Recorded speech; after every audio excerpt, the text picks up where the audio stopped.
Hello friends, I wanted to give you a update on my prep work for our 2023 Appalachian Trail Thru-Hike because we'll be starting in Georgia going north in the later part of February. I'm anticipating the likelihood of some cold weather and so I wanted to get out and test some things before I got down there. So I'm a little newer to hiking and freezing type weather. Today we are experiencing a heat wave in Wisconsin. We have 17 degrees going on here, and with humidity and wind the real feel is 10 degrees, so we made it to double digits.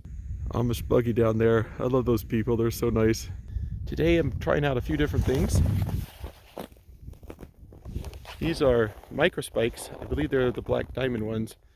They weighed in at 9.5 ounces on my scale, and they pack down to like the size of an orange. Maybe the size of 2 small apples. So they are really small. I need that for my pack. It's the Profit backpack from Mount Laurel Design. Micro spikes are really comfortable. I've been going over 2 miles and they feel great. So I'm really liking them so far. Here's the arrangement of the micro spikes.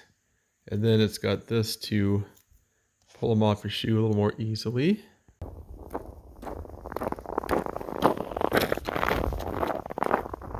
Clothing, I have my summer hiking hoodie t-shirt and my hiking leggings for summer.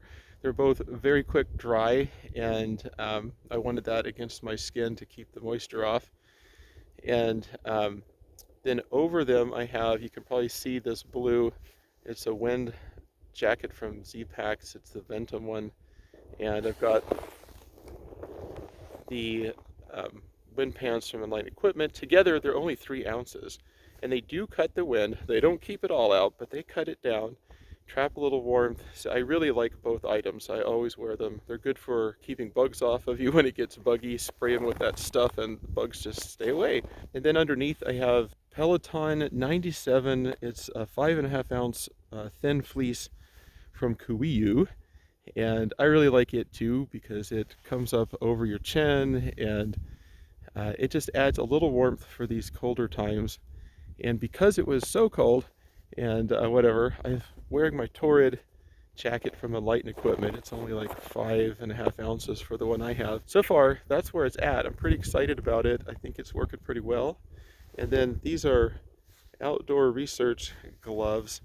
They're supposed to be wind and waterproof, so I was testing them out, see how warm they feel. They're, I think they're just keeping the wind out. I haven't tried the water yet. A little cold, but I think I might need a size up. So they're about 3.5 ounces. So just testing out gloves, haven't dialed that in yet. I had taken the glove off to do this phone camera, and I can tell you what, compared to this hand, my ungloved hand is really hurting, so I'm gonna put it back on. So if you have thoughts about gloves in particular for cold weather hiking, I'd love to hear those. Share those in the comments if you like. And I got to tell you about my overnight in just a few minutes. But first, check it out. We have sunshine for once. And all right, so hold on just a minute, and I'll tell you about the overnight I did in 7-degree weather. Okay, 3 miles into this hike, I had to shed the Torrid because I was starting to sweat, and you don't want to do that. So I felt that just coming on, shed the layer, and I'm feeling really good. So very encouraged by today, given that I can hike in this kind of a cold with this little on. The overnight in 7 degrees.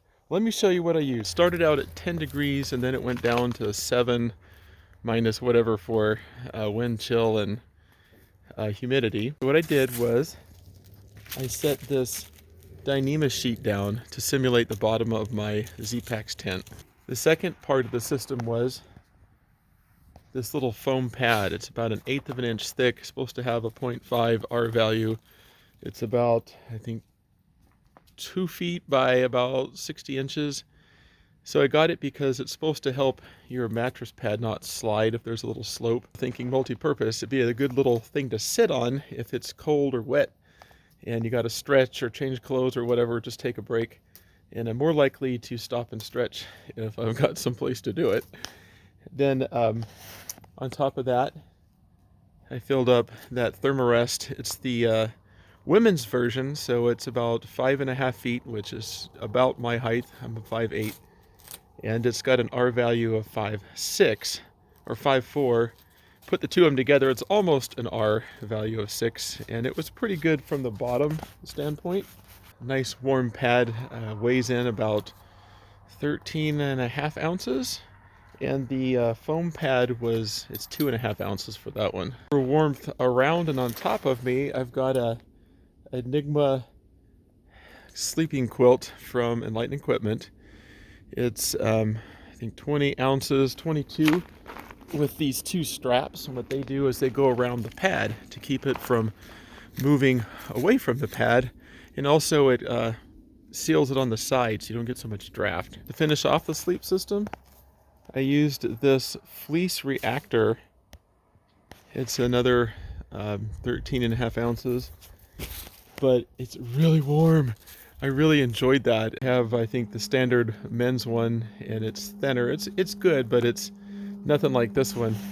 And then I also tried this one because I'm shorter. I thought, well, I'll try that one. It was only 9 ounces, but it's really thin compared to that one. This one you can see through when you hold it up, and that one you can't. So on a cold night, I'm gonna go for that one. So I have a 20-degree sleeping bag plus the fleece liner. It claims 32 degrees or something like that, but I don't know. I was at 7 degrees and I was kind of getting at that point where I could use something else in there. So Denalio has these little hand warmers. They're 2000 milliamp. You charge them up to, and then it's got 3 settings, and each one gets a little hotter, and that third one is pretty intense. I could definitely feel the warmth, and so I just tried moving it over different places, and it's really good, like on your calf if it's sore, just like a little heat pad. But I'm really excited about this little device. I think I'm going to carry it with me. It's only 2 ounces. It uses USB-C port. I don't know if you could see that. Yeah, a cowboy camped for the greater part of that night out here on frozen concrete covered with ice. So I would hope that sleeping on ground with pine needles or leaves would be a little less cold. But anyway, it made me feel good. I made it through a 7-degree night.